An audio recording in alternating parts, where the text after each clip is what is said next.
नमस्कार, good morning. मैं ओम प्रकाश मेहरा आज आपको बीए पार्ट फर्स्ट राजनीति विज्ञान के पेपर राजनीति विज्ञान के मूल आधार शीर्षक जो हमारा पहले चल रहा था टॉपिक लोकतंत्र और अधिनायक तंत्र, लोकतंत्र और अधिनायक तंत्र के बारे में अध्ययन कराएंगे। तो लोकतंत्र के बारे में आज तक जो हमने अध्ययन किया, अब तक पूरे वीडियो में जो लोकतंत्र का अध्ययन किया वो हमने जिन जिन टॉपिकों का अध्ययन किया एक बार ब्रीफली देख सकते हैं। हमने पहले लोकतंत्र का अध्ययन किया, फिर हमने लोकतंत्र के स्वरूप का अध्ययन किया, फिर हमने लोकतंत्र के भेद का अध्ययन किया,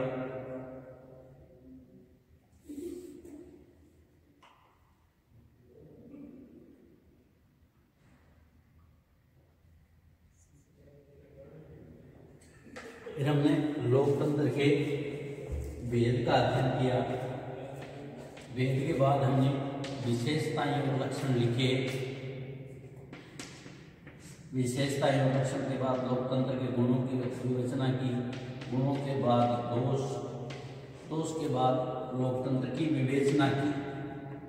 विवेचना, क्या लोकतंत्र अयोग्य शासन है या लोकतंत्र सर्वोशासन है, ये टॉपिक्स है।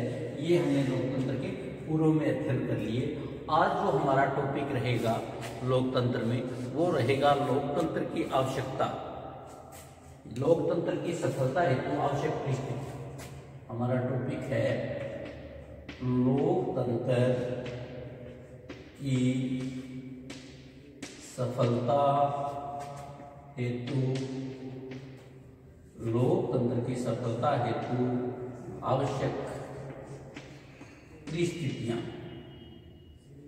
लोकतंत्र की सफलता हेतु आवश्यक परिस्थितियां कौन कौन सी है जिससे लोकतंत्र सफल हो सकता है, लोकतंत्र सर्वशासन हो सके और लोकतंत्र योग्य व्यक्तियों का शासन हो सके।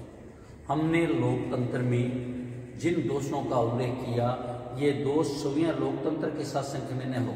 ये दोष, जिन दोषों की हमने बात की, जिन अवगुणों की हमने बात की, जिन अयोग्यता की बात की, ये दोष, ये अवगुण लोकतंत्र शासन व्यवस्था में नहीं है, अपितु यह उन व्यक्तियों की प्रवृत्तियां हैं जो व्यक्ति लोकतंत्र को संचालित करते हैं, जिसके माध्यम से लोकतंत्र की प्रभुसत्ता होती है। इसलिए हमें शासन व्यवस्था में सुधार करने का एकमात्र व्यवहारिक मार्ग मानव व्यवहार को सुधारना है हमें, क्योंकि ये जो अवगुण है ये मानव में है, न कि शासन व्यवस्था में है। इसलिए हमें लोकतंत्र को सफल बनाने के लिए ये जो गुण है ये मानव व्यवहार को सुधारना है। इसके अतिरिक्त एक ऐसे वातावरण के निर्माण की आवश्यकता है, एक ऐसे वातावरण की जरूरत है जिसके अंतर्गत व्यक्ति अपने व्यक्तित्व का विकास कर सके और अपनी बुद्धि का सार्वजनिक हित में प्रयोग कर सके। लोकतंत्र शासन व्यवस्था की सफलता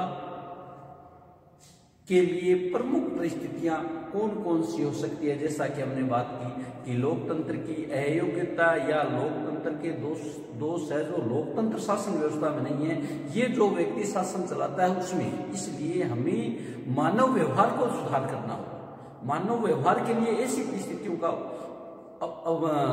निर्माण करना होगा जिसके द्वारा लोकतंत्र अयोग्यता का शासन न रहे और लोकतंत्र में दोष न पनपे। इसमें पहला आता है नागरिकों का नैतिक उत्थान। हमें सबसे पहले ऐसी परिस्थितियों का निर्माण करना है जिससे नागरिकों का नैतिक उत्थान, नागरिकों का नैतिक उत्थान। पहली जो परिस्थिति है, पहला जो गुण है, पहला जो हमें सुधार करना है, पहला जो लोकतंत्र को सफल बनाने का तरीका है वो नागरिकों का नैतिक उत्थान। हमें नैतिक रूप से लोकतंत्र के गुण को समझना होगा। हमें लोकतंत्र को नैतिक रूप से समझने के लिए मानव व्यवहार को मजबूत करना होगा। हरनसा ने लिखा है कि लोकतंत्रात्मक सिद्धांत का रूप अनिवार्य धार्मिक होता है। इसका तात्पर्य यह है कि लोकतंत्र नागरिकों को चरित्रशीलता और नैतिकता पर आधारित होता है। नागरिकों को नैतिक दृष्टि से उच्च तथा ईमानदार होना चाहिए। अगर हमें लोकतंत्र को सफल बनाना है तो नागरिकों का नैतिक चरित्र उच्च तथा ईमानदार होना चाहिए। उनमें परमार्थ एवं कर्तव्य परायणता की भावना होनी चाहिए। यदि किसी राज्य के नागरिक अपने मताधिकार का दबाव या लोभ के वशीभूत होकर प्रयोग करते हैं या फिर जनता के प्रतिनिधि भ्रष्ट हो जाते हैं तो लोकतंत्रीय शासन कभी सफल नहीं हो सकता। अगर हम मताधिकार का प्रयोग लोभ में करें, लालच में करें, किसी वशीभूत हो जाते हैं, किसी दबाव में हो जाते हैं, किसी धार्मिक कारण से हो जाते हैं और तो जनता भ्रष्ट हो जाती है तो शासन को हम लोकतंत्र शासन कभी भी सफल नहीं हो सकता। वर्तमान समय में लोकतंत्र का सबसे बड़ा अवगुण ये है, सबसे बड़ा दोष ये है कि शासन का भ्रष्ट का प्रयोग किया जाता है, जिसमें नैतिकता के उत्थान को आधार को दूर किया जाता है। लावेल ने ठीक ही कहा है कि जनप्रिय सरकारें उस समय तक भ्रष्टाचार से बिल्कुल मुक्त नहीं हो सकती, उस समय तक भ्रष्टाचार से बिल्कुल मुक्त नहीं हो सकती जब तक कि राह चलते साधारण नागरिक का नैतिक चरित्र उच्च नहीं होता, भ्रष्टाचारियों का सामाजिक बहिष्कार नहीं किया जाता, तब तक हम लोकतंत्र को सफल नहीं बना सकते। दूसरा है हमारा शिक्षित और जागरूक जनता। शिक्षित और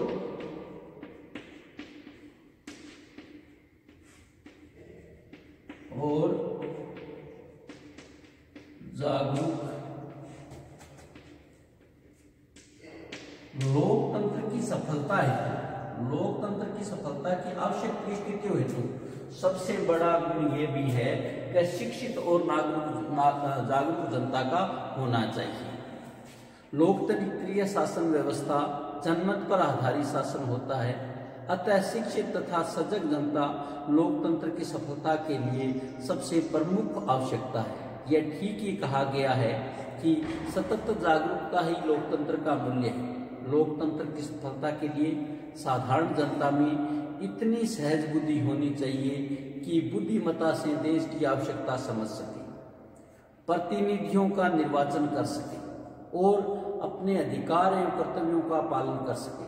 सहज बुद्धि एवं स्वतंत्र विवेक शक्ति संपन्न नागरिक ही लोकतंत्र के आधार बन जाते हैं। प्रोफेसर हर्नसा कहते हैं, विवेक के बिना लोगों की अयोग्यता के कारण लोकतंत्र या तो कोलाहल करने वाले शासन में परिणत हो जाएगा या फिर तानाशाही के रूप में विकृत हो जाएगा। तीसरी जो परिस्थिति है लोकतंत्र की सफलता है, तीसरा जो कारक है लोकतंत्र की सफलता है वो है आर्थिक समानता। आर्थिक समानता एक कहावत भी है, भूखे बदन नहीं होते, यानी सबसे बड़ा गुण यह है कि आदमी पेट से भरा हो और उसे आर्थिक रूप से दरिद्र ना हो। दरिद्र आदमी के लिए लोकतंत्र के बारे में सोचना मुश्किल होता है। समानता की घोषणा हम कर देने से या समानता की बात कर देने से राजनीतिक समानता की स्थापना नहीं की जा सकती। व्यवहार में राजनीतिक समानता स्थापित करने के लिए हमें आर्थिक समानता एक पूर्व आवश्यकता है। कोल के शब्दों में कहा जा सकता है, आर्थिक समानता के अभाव में राजनीतिक समानता एक भ्रम मात्र है। एक निर्धन व्यक्ति का संपूर्ण ध्यान, एक खाली पेट आदमी का संपूर्ण ध्यान शक्ति और नैतिकता रोटी पर सीमित हो जाता है। उसका एक ही अर्थ रहता है कि मुझे रोजी रोटी का जुगाड़ करना है। उनमें आत्मविश्वास नहीं होता और आत्मविश्वास के अभाव में निर्धन वर्ग धनिक वर्ग के अनुचित प्रभाव में आ जाता है। निर्धन व्यक्ति या तो राजनीति में रुचि नहीं लेता या रुचि लेता है तो शीघ्र ही वर्ग संघर्ष की भावना से वशीभूत हो जाता है। हॉब्सन ने ठीक ही कहा है कि धनिकों का धन और निर्धनों की निर्धनता लोकतंत्र को भ्रष्ट कर देती है। हॉब्स नामक लेखक है, हॉब्स नामक लेखक कहते हैं कि धनिकों का धन और निर्धनों की निर्धनता लोकतंत्र को भ्रष्ट कर देती है।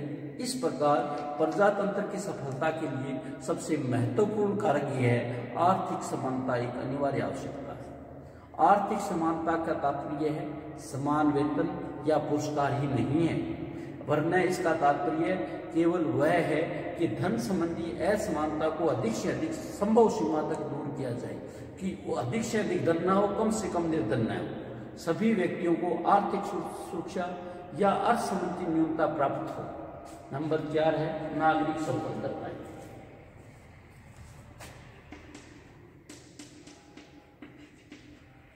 नागरिक स्वतंत्रताएं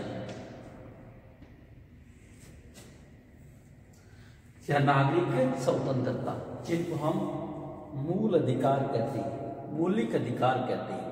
लोकतंत्र के शासन, लोकतंत्र में शासन विचार द्वारा होता है, अतः सभी व्यक्तियों को नागरिक स्वतंत्रता ही होनी चाहिए।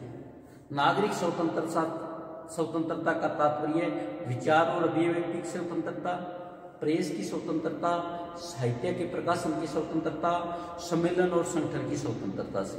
लोकतंत्रीय शासन में लोकमत ही शासन को मर्यादा और नियंत्रण में रख सकता है, अतः लोकमत के विकास हेतु आवश्यक स्वतंत्र वातावरण निर्मित किया जाना चाहिए।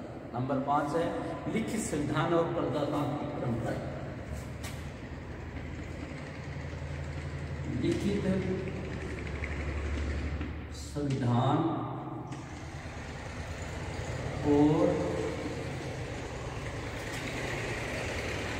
प्रजातांत्रिक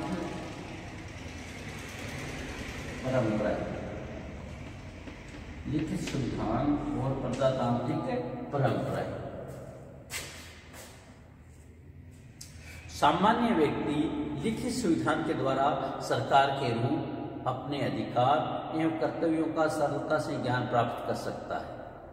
इसके अतिरिक्त लिखित संविधान अलिखित संविधान की अपेक्षा जनता के अधिकारों का अच्छा रक्षक होता है, अतः लोकतंत्र की रक्षा के लिए लिखित संविधान की आवश्यकता, लिखित संविधान आवश्यक कहा जा सकता है। प्रजातंत्र की सफलता के लिए प्रजातांत्रिक परंपराओं का पालन ही आवश्यक है। इंग्लैंड, अमेरिका, स्विट्जरलैंड में प्रजातंत्र की सफलता का श्रेय वहां की श्रेष्ठ राजनीतिक परंपराओं को ही जाता है। ब्रिटेन में विरोधी राजनीतिक दल को सम्मान, दल बदल करने का पद त्याग, छाया मंत्रिमंडल के रूप में इस प्रकार की अनेक परंपराएं विद्यमान है। एक मैंने 2 रोज पहले अखबार में देखा था कि ब्रिटेन में 51 वर्ष बाद किसी महिला को प्रतिदंड दिया गया, यानी वहाँ जो व्यवस्थाएं हैं वो ऐसी व्यवस्थाएं हैं, ऐसी परंपराएं हैं, लोक पूर्णतः प्रजातंत्र के अनुकूल है। नंबर 6 है समानता पर आधारित सामाजिक व्यवस्था। समानता पर आधारित सामाजिक व्यवस्था। समानता पर आधारित सामाजिक व्यवस्थाएं। लोकतंत्र की सफलता हेतु मुख्य कड़ी यह है कि सामाजिक व्यवस्थाएं भी पूर्ण रूप से समानता पर आधारित होनी चाहिए। सामाजिक व्यवस्थाएं भी समानता की कड़ी होनी चाहिए। सामाजिक परंपरा इस पर आधारित है, इसलिए सामाजिक परंपराओं का हमें विशेष ध्यान रखना है। सामाजिक व्यवस्था को विशेष समानता पर आधारित करना है। सामाजिक व्यवस्था न्याय और समानता पर आधारित होनी चाहिए। समाज के अंतर्गत जन्म, जाति, रंग, धर्म, संप्रदाय आदि के भेदभाव के बिना प्रत्येक व्यक्ति के व्यक्तित्व को समान महत्व दिया जाना चाहिए। समानता पर आधारित समाज व्यवस्था में लोकतंत्र उचित रूप से कार्य कर सके। नंबर 7 समाज में एकता की भावना। समाज में एकता की भावना। समाज में एकता की भावना लोकतंत्रीय शासन की सफलता के लिए सबसे प्रमुख लक्षण है कि जनता में आधारभूत एकता की भावना विद्यमान होनी चाहिए, जिसमें वह पारस्परिक सहयोग के आधार पर सामुदायिक जीवन व्यतीत कर सके। जिस राज्य की जनता भाषागत, जातिगत और प्रांतीय भेदभाव को बहुत अधिक महत्व देती हो, उनमें लोकतंत्र सफल नहीं हो सकता। प्रत्येक राज्य के आवश्यक रूप से इस प्रकार के भेद विद्यमान रहते हैं, इनका अंत नहीं किया जा सकता, पर इस प्रकार के भेदों को राजनीतिक क्षेत्र के विशेष महत्व दिया जाना चाहिए। नशा के शब्दों में एकता का दृढ़ भाव और सामाजिक जीवन की व्यापकता लोकतंत्र की सफलता के लिए आवश्यक है। नंबर 8 है स्थानीय स्वशासन। स्थानीय स्वशासन। स्थानीय स्वशासन। एल्फ्रेड स्मिथ ने ठीक ही लिखा है कि प्रजातंत्र के सभी रोगों का निदान अधिक प्रजातंत्र के द्वारा हो सकता है। अतः लोकतंत्र की सफलता के लिए स्थानीय क्षेत्र में लोकतंत्र की स्थापना की जानी चाहिए, जिसका दूसरा नाम स्थानीय स्वशासन हो सकता है। स्थानीय स्वशासन जनता में सार्वजनिक क्षेत्र के प्रति रुचि को उत्पन्न करता है। सामान्य जनता और जनता के प्रतिनिधि दोनों को ही सार्वजनिक शिक्षण प्रदान करने का महत्वपूर्ण कार्य करता है। ब्राइस के शब्दों में प्रजातंत्र का सर्वश्रेष्ठ शिक्षणालय प्रजातंत्र की सफलता की सबसे बड़ी गारंटी स्थानीय स्वशासन का चलन है। नंबर 9, स्वस्थ एवं सुदृढ़ राजनीतिक दल। स्वस्थ एवं सुदृढ़, स्वस्थ एवं सुदृढ़, स्वस्थ एवं सुदृढ़ राजनीतिक दल। स्वस्थ एवं सुदृढ़ राजनीतिक दल। स्वस्थ एवं सुदृढ़ राजनीतिक दल विशाल क्षेत्रफल और लाखों तथा करोड़ों जनसंख्या वाले वर्तमान राज्य में प्रत्यक्ष प्रजातंत्र संभव ही नहीं रहा। आज लगभग सभी जो देश है, सभी जो राज्य है, उनमें प्रतिनिध्यात्मक प्रजातंत्र ही प्रचलित है। प्रतिनिध्यात्मक जो लोकतंत्र है, ये राजनीतिक दलों के माध्यम से कार्य करता है। प्रजातंत्र की सफलता के लिए आवश्यक है कि राजनीतिक दल आर्थिक और राजनीतिक कार्यक्रम पर आधारित होने चाहिए। इनका संगठन धर्म, भाषा, जाति, प्रांतीय भेदों के आधार पर नहीं किया जाना चाहिए। इसके अतिरिक्त प्रजातंत्र के लिए यह जरूरी है कि इन दलों की संख्या एक से अधिक हो, अर्थात बहुदलीय हो, किंतु बहुत अधिक नहीं होने चाहिए। ये दल अधिक अच्छे प्रकार से संगठित होने चाहिए। इनके साथ ही राजनीतिक क्षेत्र में संतुलन भी होना चाहिए, जिसका कोई भी राजनीतिक दल मनमानी करने का साहस न कर सके। इंग्लैंड और अमेरिका में प्रजातंत्र की सफलता का सबसे बड़ा कारण यह है कि उन देशों में स्वस्थ एवं सुदृढ़ राजनीतिक दल है। नंबर 10, न्यायप्रिय बहुमत और सहनशील अल्पमत। न्यायप्रिय बहुमत और सहनशील अल्पमत। न्यायप्रिय बहुमत और सहनशील अल्पमत। ये मुख्य बात है कि लोकतंत्र का अर्थ परस्पर विचार विमर्श प्रजातंत्र द्वारा शासन होता है। व्यवहार में इस शासन के अंतर्गत बहुमत द्वारा शासन किया जाता है, लेकिन बहुमत मनमानी करने के स्थान पर सदैव ही न्यायप्रिय का परिचय देना चाहिए, जिसमें लोकतंत्र में बहुत से अत्याचार की संज्ञा न दी जा सके। अल्पमत वर्ग में भी संविधान और विद्या में समान करने की प्रवृत्ति होनी चाहिए। नंबर 11, बुद्धिमान और सतर्क नेतृत्व। बुद्धिमान और सतर्क नेतृत्व। बुद्धिमान और सतर्क नेतृत्व। प्रजातंत्र की सफलता के लिए बुद्धिमान और सतर्क नेतृत्व भी नितांत आवश्यक है।